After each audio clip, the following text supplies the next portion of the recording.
በጣም ማንባቢዎች ሲጠቀሱ ግንባር ቀደም የሚጠሩት አንድ የሙስሊም ትልቅ ምሁራን ጃሂዝ ይላቸዋል። ጃሂዝ በእስልምና ታሪክ ትልቅ ዓሊም ናቸው። ሚነል ዑለማ በስነ ጽሁፍ ደግሞ የበለጡ የመጠቁ ነበሩ። ጃሂዝ ደካማ ናቸው፣ ኢኮኖሚካሊ ደካማ ናቸው። ሳንቲ ካገኙ ኪታብ ላይ ሄደው ነው የሚያውሏት።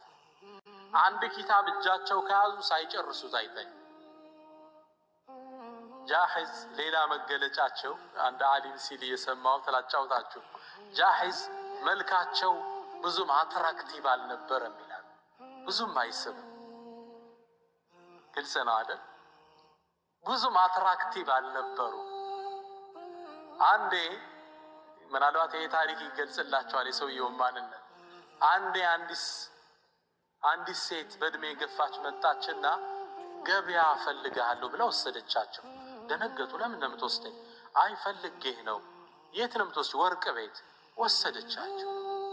በርጋ ቆሙ እሳቸው። እሷ ውስጥ ያለውን ወርቅ ሰሪ እሳቸውን እያሳየች ስትጠቁመው ነበር። ከዛ አነጋገረችና ጥላቸው ወጣ ሄደች። እንዴ የት ነው የምትሄጂው? አይ በቃ ሀጃዬን ጨርሻለሁ። ምንድነው የጨረሽው? ገባሉና ወርቅ ቤት። እቺ ሰው እኔን አመጣችኝ፣ ጥላኝ ሄደች። ነገሩ ምንድነው አሉ። አይ እቺ ሰው ቀለበት ማሰራት ፈልጋ ነበር። የቀለበቱ ፈርጥ ላይ የሰው ስዕል እንዳደርግላት ጠይቃኝ ነበር። የሰው ስዕል ምን አይነት ነው ስላት ሸይጣን የሚመስል ሰው አለችኝ። ምስሉ ምን አይነት ስላት እርሶን አምጥታ በርጋ ጥላብኝ ሄደች። ለዚህ ነው የፈለግነው፣ ስራ ጨርሰናል አሏቸው። እንዲህ ይባሉ ነበር። ዕውቀታቸው ግን ላይ በጣም የሚገርማችሁ የማንበብ ፍቅራቸው እየገዙ ኪታብ ስላልቻሉት አንድ መክተብ ኪታብ የሚሸጥ ድርጅት ሄዱና ስራ ቀጠሩኛ። እርሶ ምን ልናረገው? አይኔ ደሞዝ አልፈልግም፣ ደሞዜ እንዳነብ ፍቀዱ።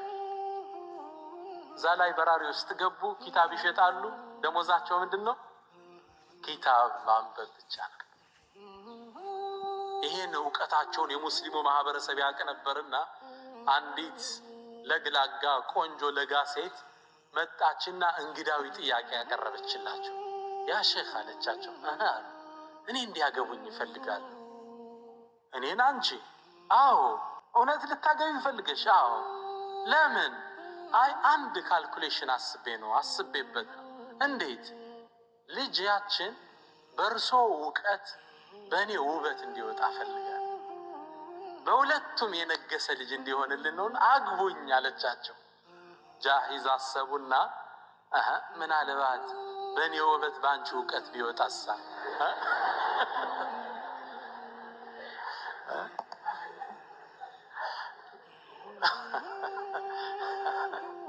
ኔጌቲቭ ሊገቡ ነው አይደል?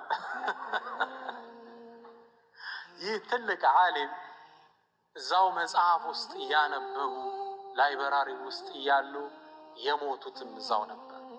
እንዴት እንደሞቱ ታውቃላችሁ? አንድ ሌሊት ላይ ኪታብ ፈረሰና የኪታብ ማዕበል አጠባቸው። ጠዋት ሲገኙ ታላቁ የስነ ጽሑፍ ሰው ታላቁ ዓሊም ጃሂዝ ዱንያ ያለቀው ነበር። ዑለማዎቹ ደፊኑል ኩቱብ ይላቸዋል። ኪታብ የደፈነው የኪታብ ሸሂድ ይሏቸዋል። ኡመተል ኢስላም አንባቢ ትውልድ ነበር። አንድ ትልቅ ዓሊም የሚታወቁበት ኪታብ መንገድ ላይ የሄዱ በማንበብ ነጩ አይደለም ዛሬ ያመጣው ባስ ውስጥ እንዲቆመው ሲያነቡ እናያለን። ላፕቶፕ ይዘው ነው፣ አይፎናቸውን ይዘው ነው። ከንባብ አይለዩ። ፕሌን ውስጥ አሁን ስመጣ ቁጭ ንባብ ነው፣ ሪሰርች ነው። ሙስሊሙ ነበር ይሄን ያስተማራቸው ይላል። በተለይ አንዱ ትልቅ ዓሊም ስማቸው አሁን ስለጠፋኝ ነው። ይህ ዓሊም እያነበቡ ነበር መሄዱ። ብዙ ጊዜ የሚቆሙት የመስጂዱ ፖል እየገጫቸው ነው። ግልጽ ነው። እየመታቸው ነበር የሚቀሩት። የአንበብ ትውልድ እያነበበ አይደለም። የሙስሊሙ የእውቀት ተሳትፎ ወንም ቀርዳዊ እንዳሉት ኡመቱ ኢቅራ ላ ተቅራ፣ የአንብብ ትውልድ አያነብ። አንባቢ አይደለም።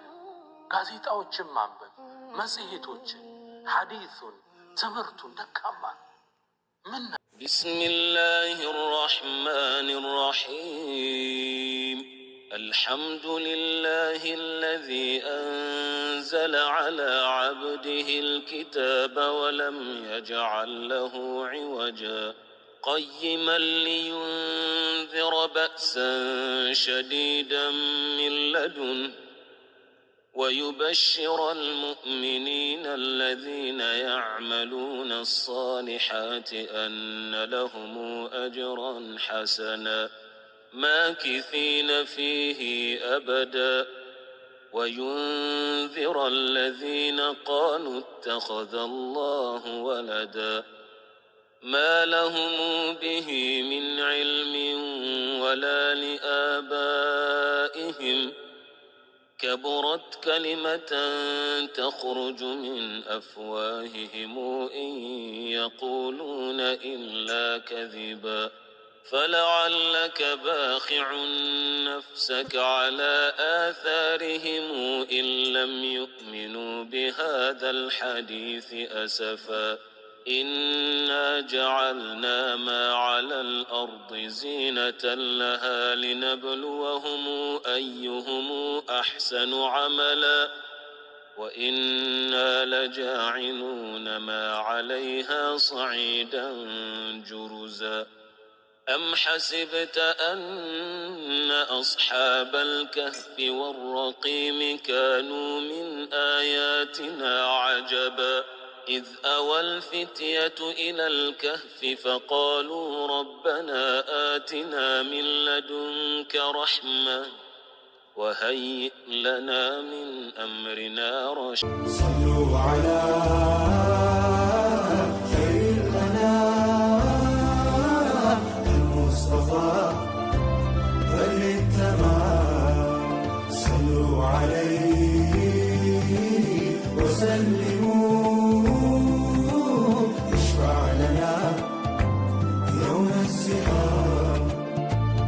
سنباي يا باباي فكرو قباي بعيني سلايو باكل سلاوكيو جسمي سنتقو